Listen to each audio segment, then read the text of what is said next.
할아버지 최만석의 국밥집은 시장 한가운데 자리하고 있었습니다. 아침 일찍부터 저녁 늦게까지 김이 모락모락 피어오르는 국밥을 팔았죠. 최만석은 70 넘은 나이에도 허리 꼿꼿이 서서 국밥을 끓이고 있었어요. 그의 거친 손등에는 세월의 흔적이 깊게 패여 있었습니다. 베트남 전쟁에 참전했던 시절, 그리고 태권도장을 운영했던 시절의 흔적이었죠. 할아버지, 저 왔습니다. 문을 열고 들어온 사람은 최만석의 손자 최지훈이었어요. 서울에서 검사로 일하다 고양지청으로 발령받아 내려온 지 이제 한 달이 되어가고 있었습니다. 키 큰 체격에 단정한 정장 차림, 그러나 눈가에는 피로한 기색이 역력했죠. 아이고, 우리 손자 왔구나. 밥은 먹었느냐? 최만석은 즉시 손자를 위해 국밥 한 그릇을 끓이기 시작했어요. 지우는 할아버지의 부산한 움직임을 바라보며 미소를 지었습니다. 어릴 적부터 할아버지는 언제나 그렇게 손자를 챙겼죠. 검사 생활은 어떠냐? 힘들지? 괜찮습니다, 할아버지. 그저 세상이 생각보다 복잡해서요. 지훈의 목소리에는 회의감이 묻어 있었어요. 법조계에 입문했을 때의 열정은 어디로 갔는지 요즘은 종종 무력감을 느끼곤 했습니다. 법전 속 정의와 현실 속 정의 사이의 간극이 너무 컸죠. 세상살이가 다 그런 거야. 내가 할 수 있는 최선을 다하면 돼. 할아버지는 손자 앞에 뜨끈한 국밥을 내려놓았어요. 소박한 한 그릇의 국밥이지만 그 안에는 평생을 살아온 노인의 지혜가 담겨 있는 듯 했습니다. 지우는 국밥을 한 숟가락 떠먹으며 창밖을 바라봤어요.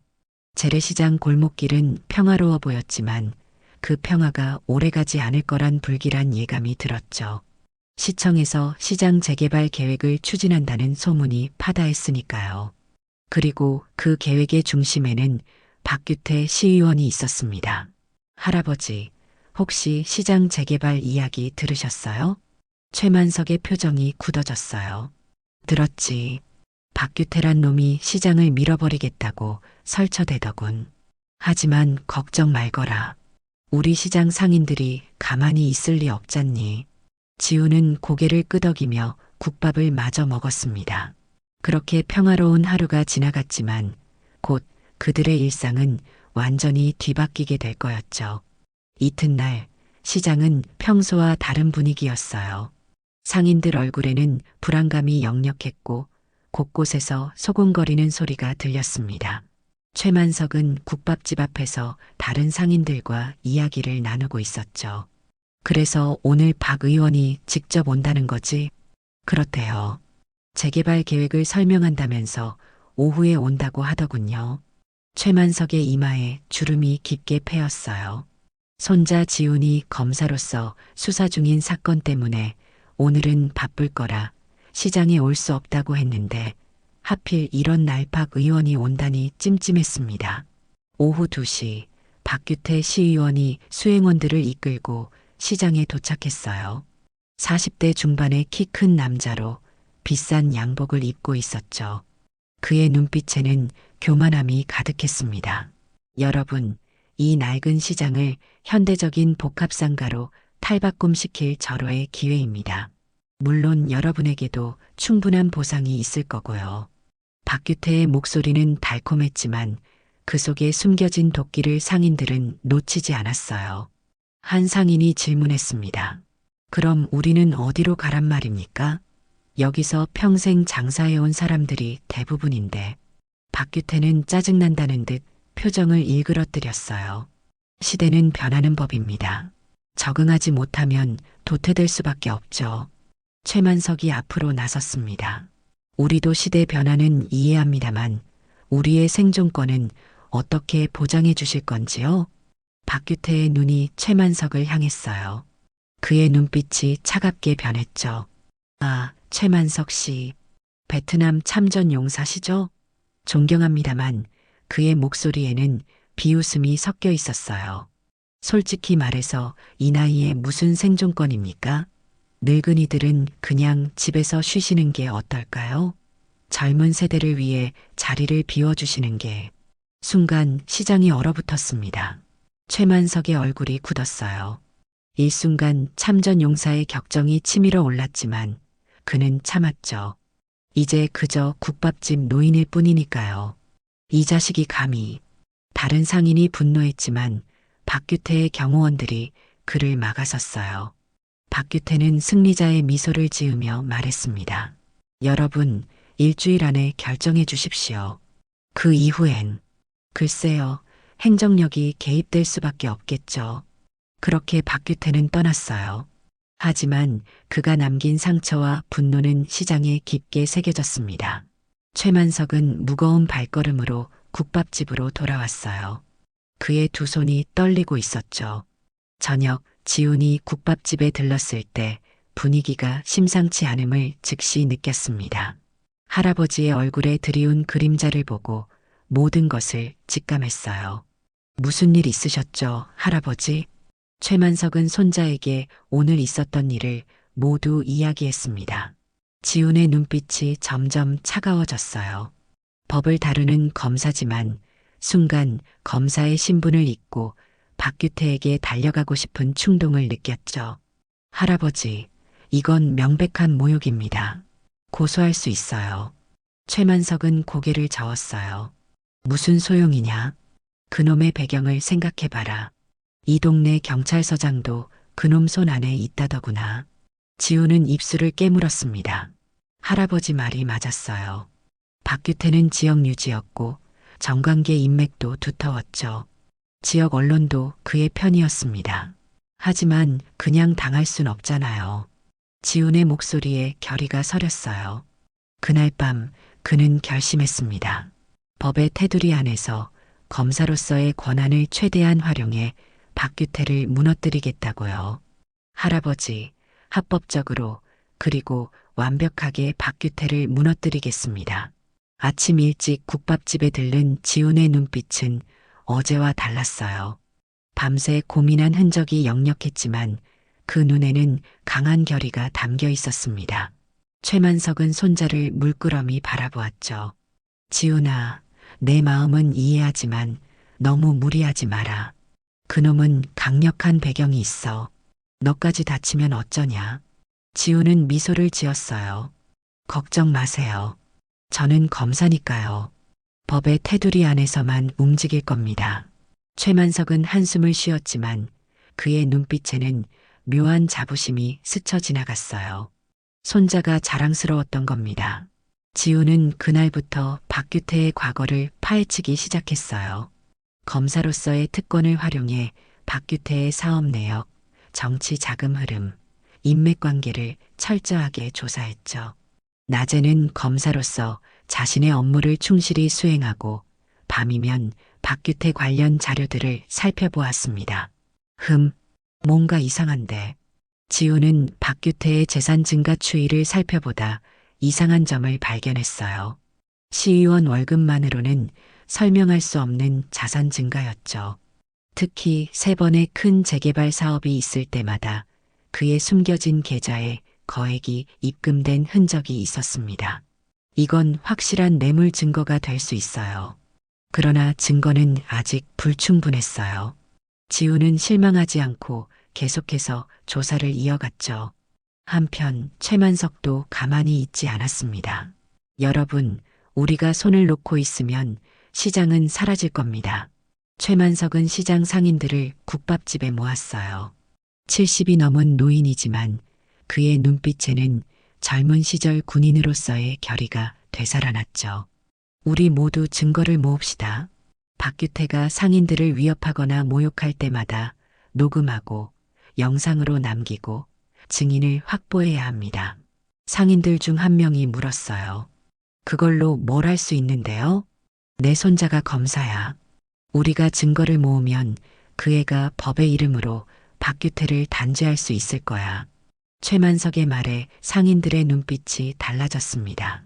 희망의 불씨가 켜진 거죠. 최만석은 베트남전에서 배운 첩보 기술을 활용해 상인들에게 증거 수집 방법을 가르쳤어요. 어떻게 몰래 녹음기를 켜놓을지, 어떻게 대화를 유도해서 박규태의 불법 행위를 인정하게 만들지 그 모든 것을 세세하게 지도했습니다. 우리는 노인이라 무시당하지만 그게 우리의 강점이 될 수도 있지. 누가 노인들을 경계하겠어? 한편 지우는 검찰청 내에서 박규태와 관련된 과거 수사 기록들을 찾아보았어요. 여러 차례 비리 의혹이 제기됐지만 매번 증거 불충분으로 무혐의 처리된 사건들이 있었죠. 이건 대체 누가 이런 결정을 내린 거지? 지우는 의문을 품었어요. 확인해 보니 당시 수사를 지휘했던 검사들은 모두 출세가도를 달리고 있었습니다. 그 중에는 지훈의 현재 상관인 차장검사도 있었죠. 이거 복잡해지는데 지훈은 자신이 생각했던 것보다 더 깊은 늪에 빠져들고 있다는 걸 깨달았어요. 하지만 이미 발을 들인 이상 물러설 수는 없었습니다. 할아버지와 시장 상인들의 자존심 그리고 무엇보다 정의를 위해서였죠. 그날 밤 지우는 할아버지에게 전화를 걸었어요. 할아버지, 조금 시간이 필요할 것 같습니다. 박규태는 단순한 시의원이 아니에요. 그 뒤에 더 큰 세력이 있습니다. 최만석의 목소리는 차분했어요. 서두르지 마라. 정의는 언제나 승리한다. 우리는 그저 인내심을 가지고 기다려야 할 뿐이지. 지우는 할아버지의 말에 용기를 얻었습니다. 그렇게 그들의 은밀한 작전은 본격적으로 시작되었어요. 한 달이 지났어요. 국밥집에선 평소와 다름없이 따뜻한 국밥이 손님들에게 대접되고 있었지만 그 안에서 벌어지는 일은 평범하지 않았습니다. 최만석의 국밥집은 어느새 시장 상인들의 본부가 되어 있었죠. 최 선생님, 어제 박 의원이 우리 가게에 왔었어요.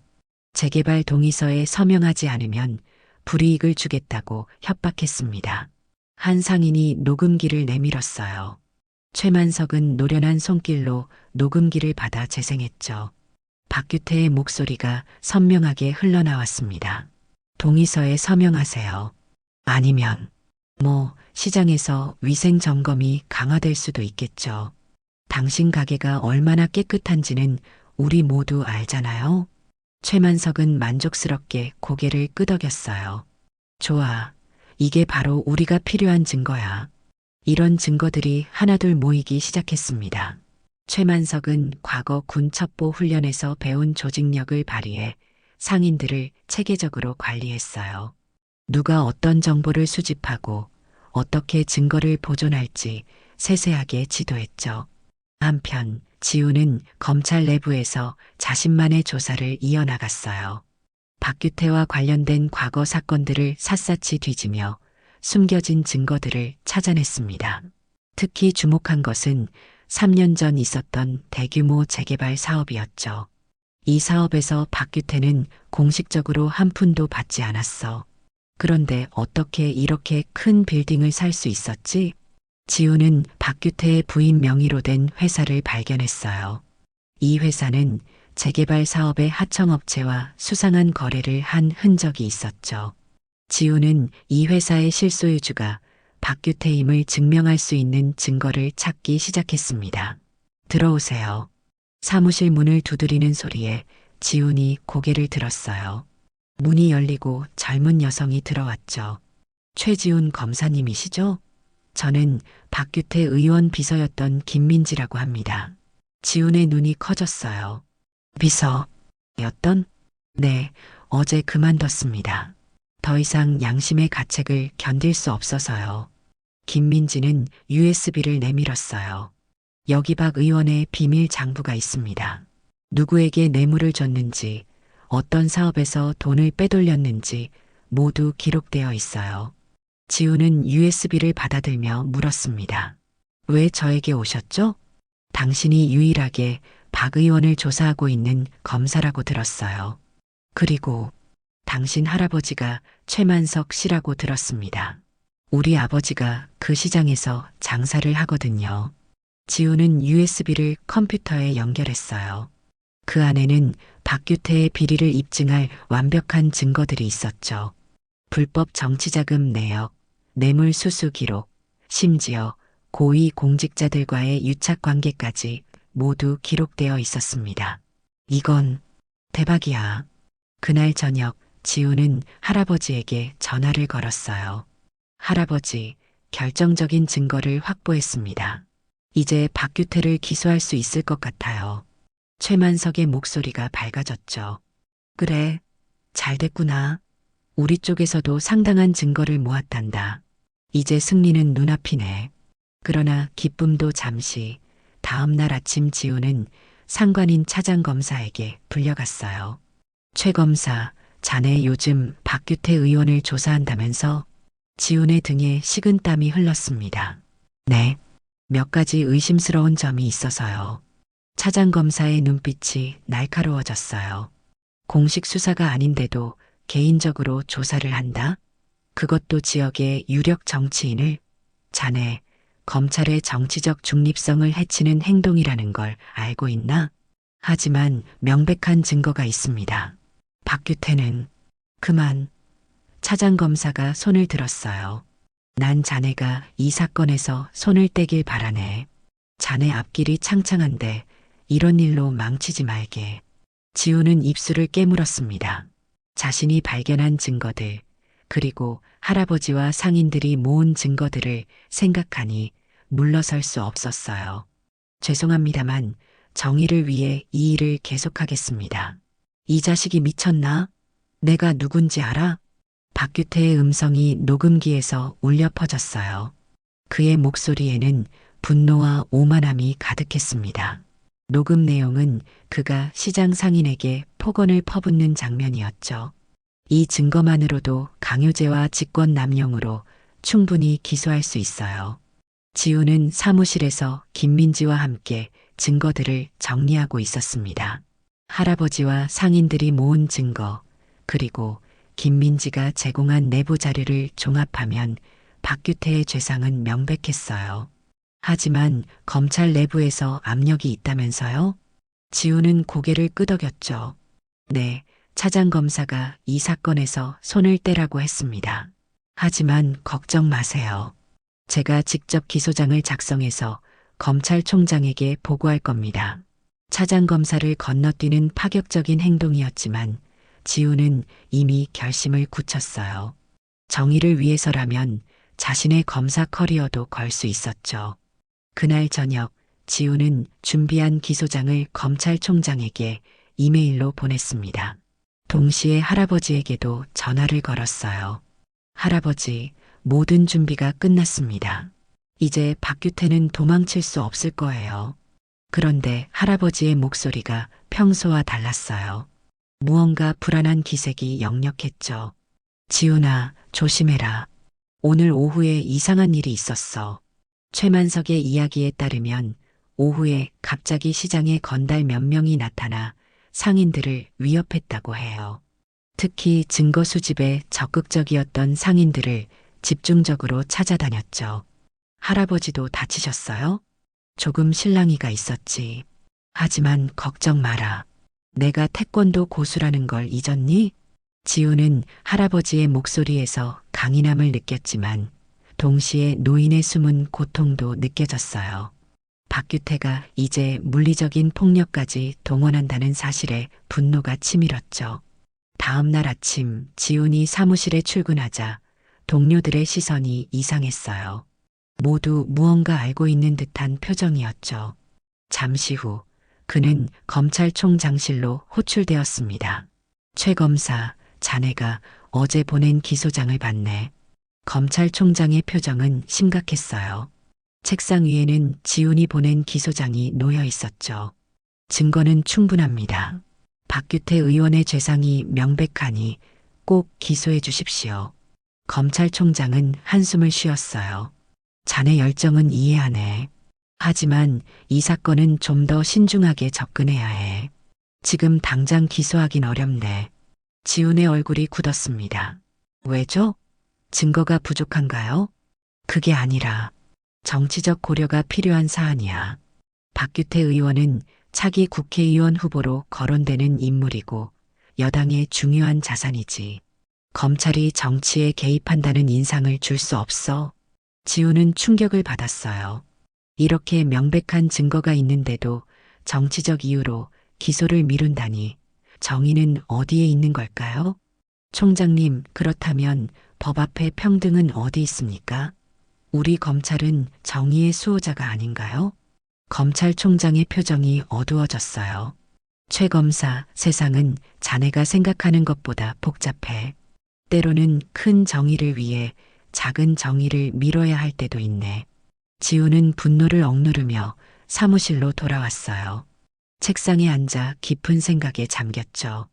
법의 테두리 안에서 싸우려 했지만 그 법마저도 권력 앞에서는 휘어지는 것 같았습니다. 그때 휴대폰이 울렸어요. 할아버지였죠. 지훈아, 큰일 났다. 시장에 불이 났어. 지훈의 심장이 멎는 것 같았습니다. 서둘러 시장으로 달려가는 동안 그의 머릿속은 복잡했어요. 이건 분명 박규태의 소행일 텐데 어떻게 그를 막을 수 있을까요? 시장에 도착했을 때 불은 이미 진압된 상태였습니다. 다행히 큰 피해는 없었지만 상인들의 공포는 역력했어요.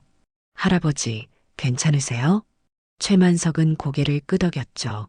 난 괜찮아. 하지만 이제 박규태가 본색을 드러냈구나. 지우는 결심했어요. 더 이상 기다릴 수 없었습니다. 법이 정의를 외면한다면 자신이 직접 정의를 세워야 했죠. 지훈아, 너 정말 그럴 셈이냐? 최만석의 목소리에는 걱정이 가득했어요. 국밥집 안은 조용했고 오직 할아버지와 손자만이 마주 앉아 있었습니다. 불이 난 시장은 겨우 재건 중이었지만 상인들의 마음속 불안은 여전했죠. 네, 할아버지. 이제 정의를 위해 모든 것을 걸어야 할 때입니다. 지훈의 눈빛은 단호했어요. 그는 내부 고발자가 되어 박규태의 비리를 언론과 시민단체에 공개하기로 결심했습니다. 검사로서의 경력이 끝날 수도 있는 위험한 선택이었죠. 검사 신분을 걸고 내부 고발을 한다는 게 내 앞길이 걱정되는구나. 지훈은 쓴웃음을 지었어요. 법을 통해 정의를 실현하고 싶었지만 그 법이 권력 앞에 무릎 꿇는다면 제가 직접 행동해야겠죠. 최만석은 깊은 한숨을 내쉬었습니다. 그의 주름진 손이 테이블 위에서 떨렸어요. 내가 너를 이렇게 만든 건가? 아닙니다, 할아버지. 제 선택이에요.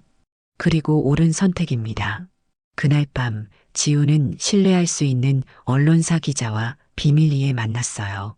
박규태의 비리 증거들을 모두 전달하고 기자회견 계획을 세웠죠. 동시에 시민단체와도 연락해 박규태에 대한 고발장을 준비했습니다. 하지만 이 모든 움직임은 이미 박규태의 귀에 들어간 상태였어요. 그는 곧바로 반격을 시작했죠. 다음 날 아침 지우는 검찰청으로 향하던 중 한 통의 전화를 받았습니다. 검찰 인사과장이었어요. 최 검사, 오늘부터 휴직 처리됐네. 징계위원회가 열릴 때까지 검찰청에 출입하지 말게. 지우는 충격을 받았지만 이미 예상했던 일이었죠. 무슨 혐의로요? 공무상 비밀 누설 혐의야. 그리고 사생활 문제도 있더군. 지우는 눈살을 찌푸렸어요. 사생활 문제라니요? 자네 대학 시절 학생운동 경력이 문제가 됐어. 그리고 군 복무 중 상관 모욕 사건도 발견됐네. 지우는 허탈하게 웃었습니다.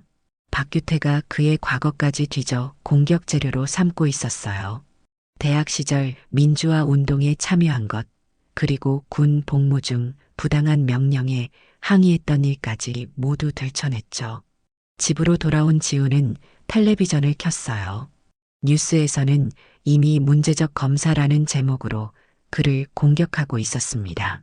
최근 한 검사가 정치적 목적으로 현직 시의원을 부당하게 조사해 물의를 빚고 있습니다.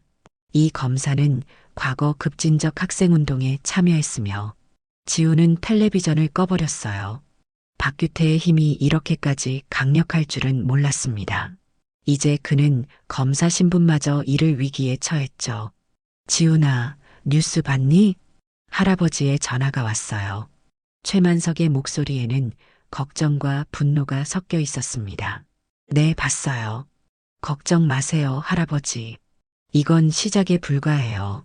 하지만 이러다 내가 검사직을 잃게 될지도 모르잖니.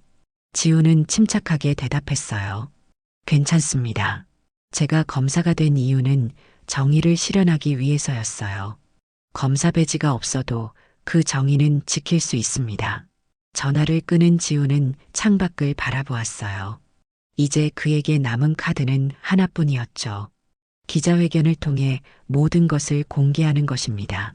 그러나 박규태는 여기서 멈추지 않았어요. 다음 날 더 충격적인 뉴스가 보도되었습니다.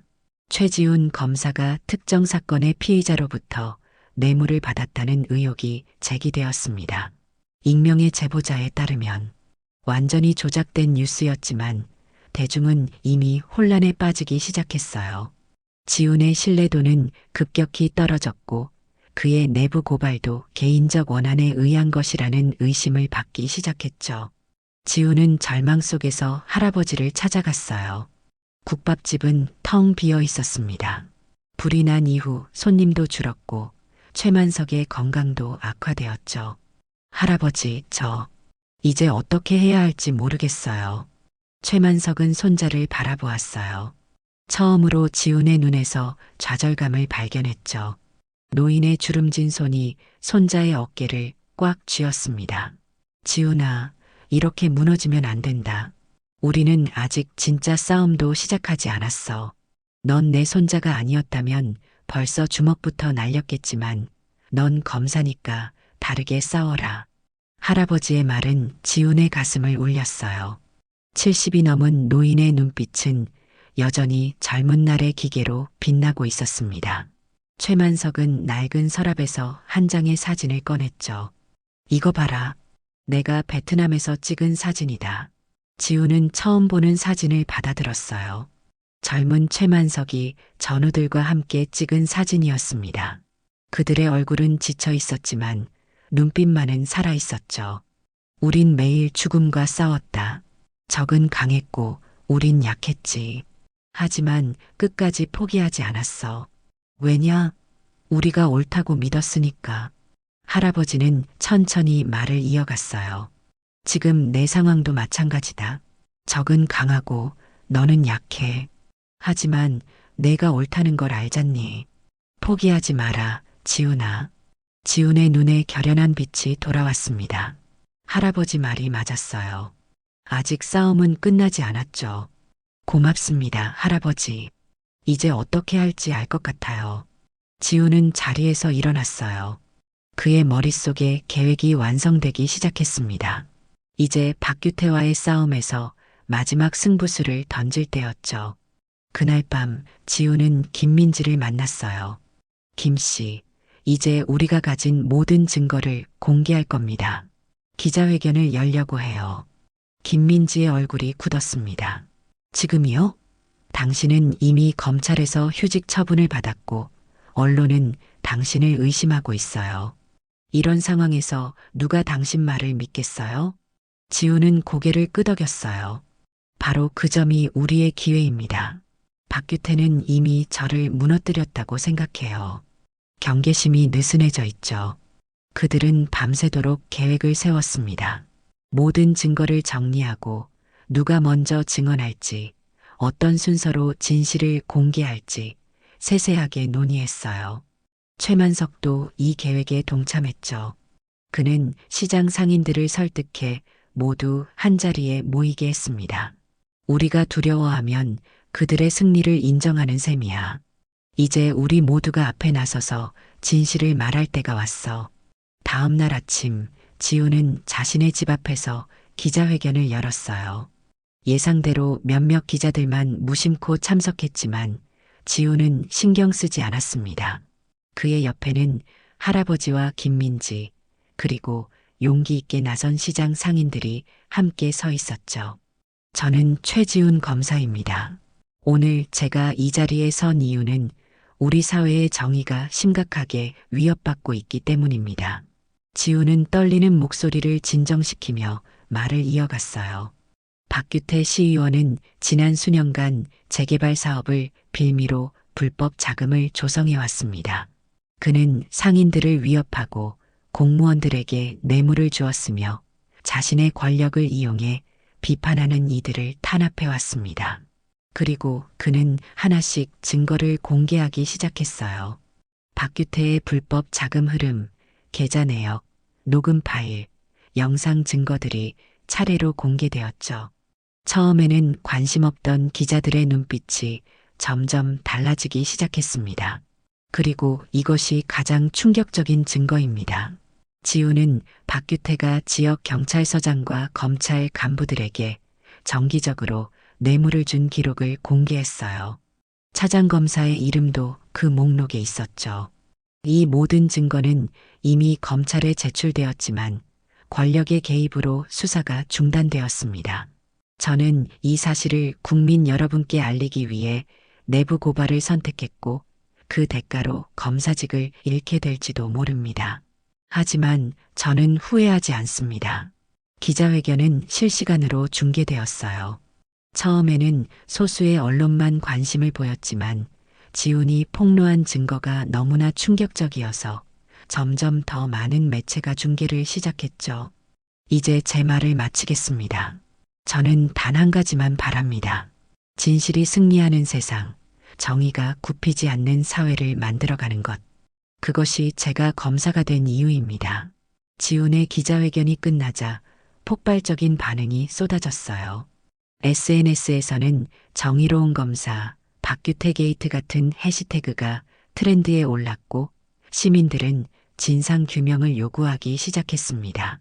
지훈이 공개한 증거는 너무나 구체적이고 명확해서 더 이상 무시할 수 없었어요. 결국 검찰총장은 특별수사팀을 꾸려 박규태 사건을 재수사하겠다고 발표했죠. 지훈아, 너 해냈구나. 할아버지가 손자를 껴안았어요. 최만석의 눈에는 자랑스러움이 가득했습니다. 그들의 싸움은 이제 막 시작되었지만 첫 승리를 거둔 셈이었죠. 할아버지 덕분입니다. 할아버지가 용기를 주셨어요. 최만석은 고개를 저었어요. 아니다. 이건 내 승리야. 넌 진정한 검사로서 정의를 지켰어. 그날 밤 지우는 오랜만에 편안한 마음으로 잠들 수 있었습니다. 아직 검사직을 잃을지도 모르는 상황이었지만 그의 마음은 평화로웠어요. 진실을 위해 싸웠다는 사실 하나만으로도 충분했죠. 한 달 후 재래시장은 완전히 달라져 있었습니다. 시장을 강제로 철거하려던 계획은 철회되었고 대신 상인들의 의견을 반영한 점진적 현대화 사업이 진행 중이었어요. 최만석의 국밥집 앞에는 여전히 손님들이 줄을 서 있었죠. 할아버지, 국밥 한 그릇이요. 젊은 여성이 활기차게 말했어요. 최만석은 미소를 지으며 국밥을 내어주었습니다. 그의 얼굴에는 오랜만에 평화로운 기색이 감돌고 있었죠. 요즘 장사가 더 잘 되시네요. 최 선생님. 옆 가게 주인이 말을 걸었어요. 최만석은 쑥스러운 듯 웃었습니다. 그러게 말이야. 아마 우리 손자 덕분이지. 박규태 사건은 전국적인 화제가 되었어요. 지훈의 폭로 이후 검찰 특별수사팀이 꾸려졌고 철저한 수사 끝에 박규태는 구속되었습니다. 뇌물수수, 직권남용, 공갈협박 등 모든 혐의가 인정되었죠. 더 나아가 그와 연결된 공직자들도 줄줄이 소환되어 조사를 받았어요. 아버지, 이거 보셨어요? 지훈이 들어오며 신문을 내밀었어요. 일면에는 박규태 게이트 수사 확대, 고위 공직자 10여 명 소환이라는 제목의 기사가 실려 있었습니다. 이제 정말 끝나가는 것 같구나. 최만석은 안경을 고쳤으며 기사를 읽었어요. 지우는 국밥 한 그릇을 받아먹기 시작했습니다. 그는 이제 더 이상 검사가 아니었죠. 검찰 징계위원회에서 그의 내부 고발 행위에 대해 검찰 기밀 유출이라는 판단을 내려 해임이 결정되었어요. 손자야, 후회는 없니? 검사 배지를 반납하게 된 것. 지우는 고개를 들었어요. 그의 얼굴에는 오히려 편안함이 묻어났습니다. 전혀 없습니다. 오히려 처음으로 진정한 정의를 실현했다는 느낌이 들어요. 최만석은 뿌듯한 표정을 지었죠. 넌 진짜 검사다. 배지가 있든 없든. 문이 열리고 김민지가 들어왔어요. 최 선생님, 안녕하세요. 지훈 씨, 좋은 소식이 있어요. 김민지의 얼굴에는 기쁨이 가득했습니다. 그녀는 이제 시민단체에서 일하며 박규태 사건 피해자들을 지원하고 있었죠. 시민들이 당신을 지지하는 서명운동을 벌였어요. 벌써 10만 명이 넘게 참여했대요. 지우는 놀란 표정을 지었어요. 정말요? 그렇게 많은 사람들이. 당연하죠. 모두가 당신의 용기에 감동받았어요. 그리고 많은 사람들이 당신에게 정치에 입문해달라고 요청하고 있어요. 지우는 잠시 생각에 잠겼습니다. 그는 검사로서의 삶을 살아왔고 정치는 한 번도 생각해 본 적이 없었어요. 하지만 이번 사건을 겪으며 느낀 점이 많았죠. 법의 테두리 안에서만 정의를 추구하는 것의 한계, 그리고 사회 구조를 바꾸기 위한 더 큰 노력의 필요성을. 글쎄요, 제가 정치를 할 수 있을까요? 최만석이 갑자기 웃음을 터뜨렸어요. 물론 할 수 있지. 내 손자가 뭘 못하겠어? 베트남전에서 살아남은 내 피가 흐르는데. 모두가 웃었습니다. 긴장감이 가득했던 지난 몇 개월과 달리 이제 그들의 웃음소리에는 진정한 기쁨이 묻어났어요. 실은 저도 한번 생각해 봤습니다. 지훈의 목소리는 조용했지만 단호했어요. 법정에서만 정의를 외치는 것보다 우리 사회의 법과 제도 자체를 바꿔나가는 일, 그것도 의미 있을 것 같습니다. 김민지가 반가워했어요. 정말요? 그럼 다음 지방선거에 출마해 보는 건 어떨까요? 지우는 할아버지를 바라봤습니다.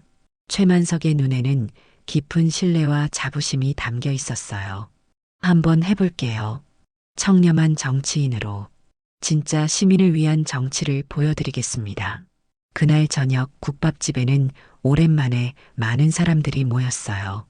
시장 상인들, 김민지, 그리고 지훈을 지지하는 시민들까지.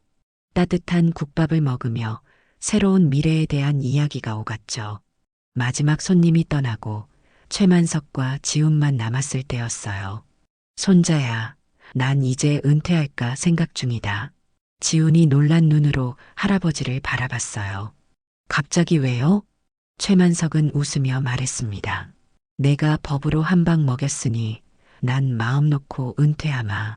내 평생 꿈이 정의로운 세상에서 편히 쉬는 거였거든. 지우는 할아버지의 손을 꼭 잡았어요. 아직 갈 길이 멉니다, 할아버지. 하지만 함께라면 해낼 수 있을 거예요. 최만석은 고개를 끄덕였습니다. 창밖으로 보이는 재래시장은 이제 새로운 희망으로 빛나고 있었어요. 시장 상인들, 최만석, 그리고 그의 손자 지훈. 그들이 함께 지켜낸 정의의 승리였습니다. 그래, 우리는 해낼 거야. 늘 그래왔듯이. 노을이 지는 저녁 국밥집에서는 할아버지와 손자의 웃음소리가 오래도록 흘러나왔어요. 정의는 결국 승리한다는 것을 그들은 몸소 증명해냈습니다.